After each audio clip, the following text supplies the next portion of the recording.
제가 변호사라면 이 영화를 본 후에는 더 이상 반론의 여지가 없다고 말할 것 같아요. 그리고 말씀드리자면 샬바 다음에 제가 나오는 건 거의 불가능하고 사실 매우 불공평해요. 아무도 샬바와 경쟁할 수 없거든요. 하지만 제한된 시간 안에 최선을 다해 보겠습니다. 저는 이 자리에서 오늘날 이스라엘 안보에서 과학과 기술, 특히 우주가 차지하는 진짜 위치에 대해 말씀드리고 싶습니다. 그리고 1년 전의 암암켈라 V 전쟁과 샤샤가트 하아리 전쟁, 이 두 단계의 전쟁에서의 역할에 대해서도 말씀드리고 싶습니다. 4개월 전 이스라엘과 이란 사이의 전쟁, 즉 이스라엘과 이란 간의 전쟁이 있었습니다. 두 번째 라운드에서 미국과 이스라엘이 이란과 맞섰지만 저는 이스라엘에 집중하겠습니다. 그리고 시작하고 싶습니다. 참고로 저는 비밀이나 미스터리를 공개하지 않겠습니다. 저는 미스터리를 극적으로 늘릴 것입니다.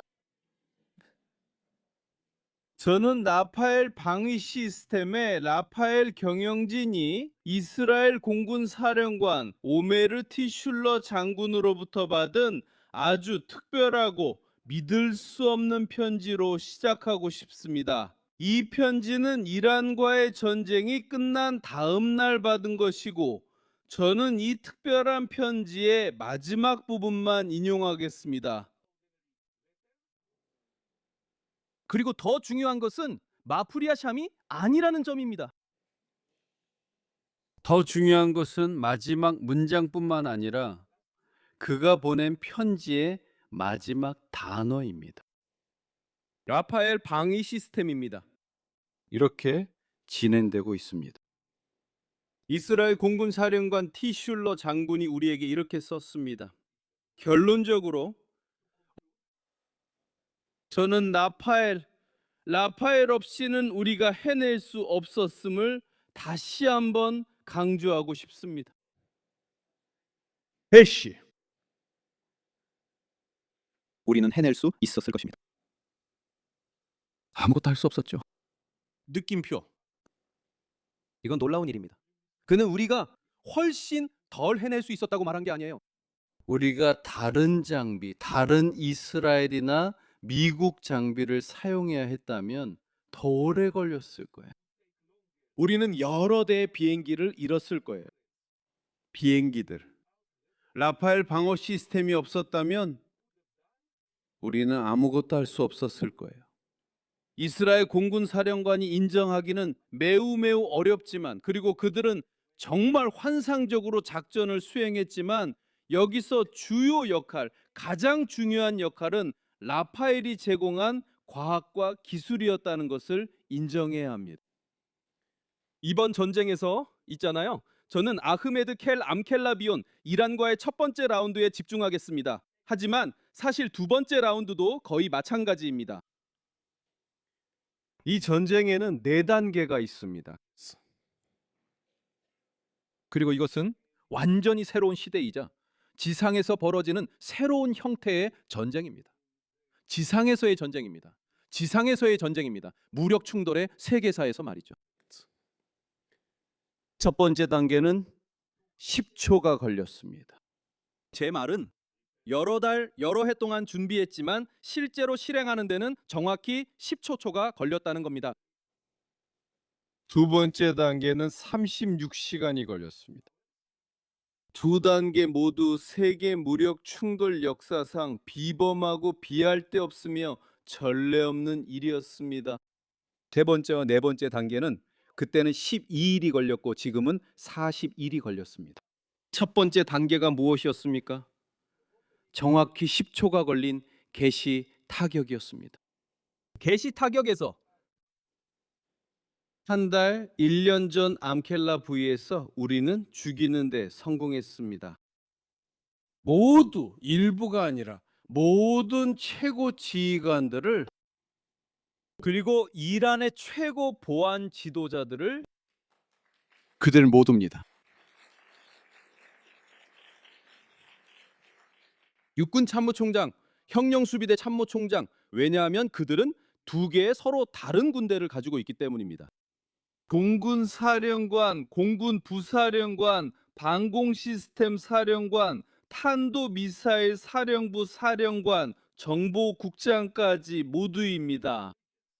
다시 말하지만 매번 두 번씩입니다. 네. 이란 국방부 장관은 단 한 명이었고 그의 수석 고문과 14명의 최고 과학자들이 있었습니다. 핵폭탄 개발에 참여하고 있던 사람들이었습니다. 그게 바로 1년 전의 일입니다. 많은 사람들이 있었고 참고로 그들 모두는 처음 10초 안에 저지당했습니다. 이 일은 매우 중요했고 모두가 테헤란에 있던 것은 아니었습니다. 50명 중 일부는 테헤란, 일부는 다른 도시에서 자고 있었습니다. 당신은 자정이 지난 지 2시간 반쯤 된 때였습니다. 그들 중 일부, 예를 들어 이란 공군 사령관은 이란 공군 본부의 벙커에 있었습니다. 그래서 그들은 이 거대한 나라 이란의 여러 도시와 여러 구역에 흩어져 있었고 모두 있었습니다. 처음 몇 초 만에 가로막혔습니다. 이것은 매우 중요했습니다. 왜냐하면 몇 분이라도 틈이 생기면 그들 중 일부가 도망칠 수 있었기 때문입니다. 그래서 그것은 매우 중요했습니다. 그래서 많은 사람들이 이것이 정말 훌륭하고 정말 인상적인 정보 성과라고 말하고 있습니다. 왜냐하면 우리가 어떻게 알았냐는 거죠. 정확히 자정이 지난 2시간 반 후에 약 40명에서 50명 정도였나요? 모두가 머물고 있는 곳에서요. 어느 도시인지가 아니라 어느 건물인지, 때로는 아파트의 어느 방인지, 어느 창문인지, 아니면 지하 벙커의 어느 부분인지까지도요. 정보기관의 관점에서는 매우 훌륭하지만 미스터리는 더 커집니다. 실제 수치는 말씀드릴 수 없지만 위키피디아에 따르면 제가 읽은 바로는 그렇습니다. 첫 번째 공격, 이 기습 공격은 200대의 이스라엘 항공기가 이스라엘에서 이란까지, 그중 많은 수가 테헤란까지 1500km를 날아가서 이 기습 공격을 수행했습니다. 200대의 항공기 모두 F-35는 아니고 모두 F-35도 아니며 모두 스텔스기도 아닙니다. 주로 F-15와 F-16 그리고 F-35도 포함되어 있습니다. 이건 대규모 편대입니다. 4대의 비행기가 아닙니다. 12대의 비행기도 아닙니다. 200대의 비행기가 이스라엘에서 이륙해서 동쪽 이란을 향해 날아갔습니다. 그들은 요르단, 시리아, 이라크, 쿠웨이트, 걸프 국가들 등 여러 나라를 넘어가야 했습니다. 그리고 그들은 이란 국경에 도착했지만 대부분 비행기는 800km를 더 가야 했습니다. 테헤란 지역에 도착해야 했습니다. 이란 측은 비상경계 태세에 있었습니다. 모든 레이더와 센서가 이라크와 걸프만을 향해 있었습니다. 이스라엘이 뭔가를 할 수도 있다고 예상했고 만약 이스라엘이 행동한다면 아마 한밤중에 할 것이라고 생각했습니다. 200대의 비행기. 그들은 아무것도 보지 못했습니다. 우리가 그들을 향해 비행할 때도 비행기들이 이미 이란 상공에 있었을 때도 그들은 비행기 한 대도 보지 못했습니다. 모든 것이 열려 있었지만 그들은 아무것도 보지 못했습니다. 아무것도요. 그 비행기들은 수백 발의 각종 무장, 즉 장거리 미사일, 탄도 미사일, 활공폭탄을 발사하거나 투하했습니다. 그들은 아무것도 보지 못했습니다. 그들은 40명에서 50명에 달하는 최고 지휘관들과 과학자들, 그러니까 40명에서 50명 모두가 사망했을 때 에야 무언가 일이 벌어지고 있다는 것을 깨달았습니다. 그리고 그들은 테헤란 전역과 이란 전역에서 폭발음을 들었습니다. 그날 밤 어떤 일이 일어났습니다. 저는 200대의 항공기가 비행하고 있고 그 항공기들이 머리 위로 날아올 것을 예상하는 것과 같은 유사한 예를 알지 못합니다. 그리고 시간이 걸립니다. 여기서 이란이나 테헤란까지 비행하는데 1시간 반이 걸립니다. 꽤 오랜 시간이죠. 저는 예루살렘에 있는 제 발코니로 지나가는 모든 비행기들을 봤습니다. 비행기들이 이륙할 때 알아챌 수 있었습니다. 하지만 그날 밤 첫 공격이 시작될 때까지 그들은 완전히 눈이 멀어 있었습니다. 우리가 그것을 어떻게 해냈는지에 대해서는 시간이 부족해서 자세히 설명하지 않겠습니다. 가끔 시간 제한이 좋은 경우도 있습니다. 하지만 여러분도 여기에는 큰 비밀이 있다는 것을 이해할 수 있을 겁니다. 그런데 다른 나라 진짜 초강대국과 비교하자면 이스라엘은 진짜 초강대국이 아닙니다. 이스라엘은 진짜 초강대국이 아니고 이스라엘은 초강대국이 아닙니다. 우리는 많은 약점을 가진 아주 작은 유대인 국가입니다. 우리는 전략적 깊이와 넓은 영토가 없으며 국경도 불리하고 인구도 900만 1000만 명에 불과합니다. 하지만 러시아는 진정한 초강대국입니다. 러시아는 진정한 초강대국입니다. 러시아는 지금까지 4년 동안 시도해 왔습니다. 젤렌스키와 그의 최고 지휘관들을 제거하려고 했습니다. 그리고 키예프는 훨씬 더 가깝습니다. 러시아나 러시아 군사 주둔지인 벨고로드에 훨씬 더 가깝습니다. 테헤란보다도요. 키예프에서 120km밖에 안 떨어져 있습니다. 러시아는 4년 동안 단 한 명의 최고 지휘관도 제거하지 못했습니다. 젤렌스키도 국방장관도 우크라이나 참모총장도 아니었습니다. 우리는 이란군과 혁명수비대 최고 지도부를 모두 제거했습니다. 한 번이 아니라 2번이나 했습니다.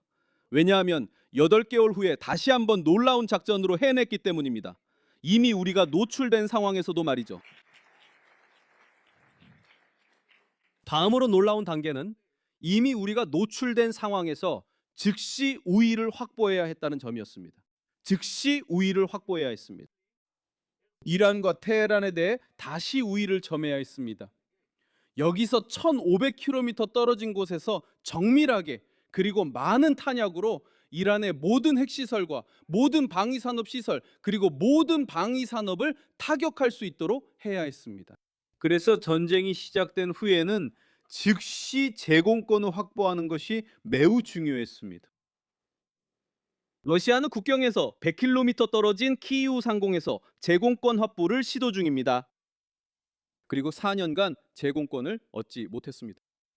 미국은 우리에게 이란 상공에서 제공권을 확보하려면 아마도 몇 달이 걸릴 것이라고 말했습니다. 만약에 그래서 암켈라비츠는 36시간이 걸렸고 36시간 후에는 더 이상 우리 자신을 숨길 필요도 없었고 우리 항공기들도 그렇게 은밀하게 움직일 필요가 없었습니다. 왜냐하면 이란의 모든 방위 산업이 전부 파괴되었거나 완전히 마비되었기 때문입니다. 그리고 물론 우리는 그때 12일 그리고 지금은 40일 동안 미국 동맹국들과 함께 모든 방위 산업을 파괴하고 우리 자신을 방어하는 데 사용했습니다. 저는 그것에 대해 자세히 설명하지 않겠습니다. 결론적으로 말씀드리고 싶은 것은 이것이 여기서 일어난 일입니다. 정말로 주목할 만하며 그리고 몇 가지 비할 데 없는 일들이 있습니다. 우리는 특히 우리와 이란 사이의 분쟁에서 전쟁의 새로운 역사를 쓰고 있습니다.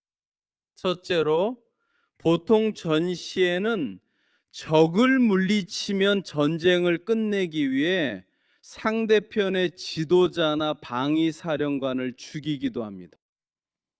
인류 역사상 3000년, 3500년에 걸친 기록으로 남은 인류 역사와 전쟁사에서 이런 일은 처음입니다. 한쪽이 모두를 죽이고 있는 것은 처음입니다.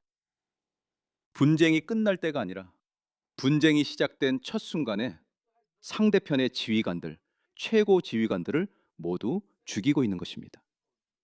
이런 일은 이전에는 결코 없었습니다. 이건 정말 새로운 일입니다. 그리고 이것은 티슐로 장군이 우리에게 쓴 것처럼 오직 과학과 기술로만 달성할 수 있었습니다. 그가 말했듯이 라파엘 없이는 아무것도 못했을 것입니다. 그리고 이것은 이스라엘과 이란 두 나라가 처음으로 엔테베 작전처럼 단일 작전이 아니었던 것입니다. 12일 동안 그리고 또 40일 동안이었지만 우선 12일에 대해 이야기해 봅시다. 우리는 12일 동안 서로 교전을 했습니다. 그들은 우리를 향해 탄도미사일과 크루즈미사일 그리고 장거리 드론을 발사하고 있었습니다. 우리는 그들 중 96% 또는 97%를 요격했고 분쟁에 참여하지 않은 여러 나라들 상공에서 그들을 타격하고 있었습니다.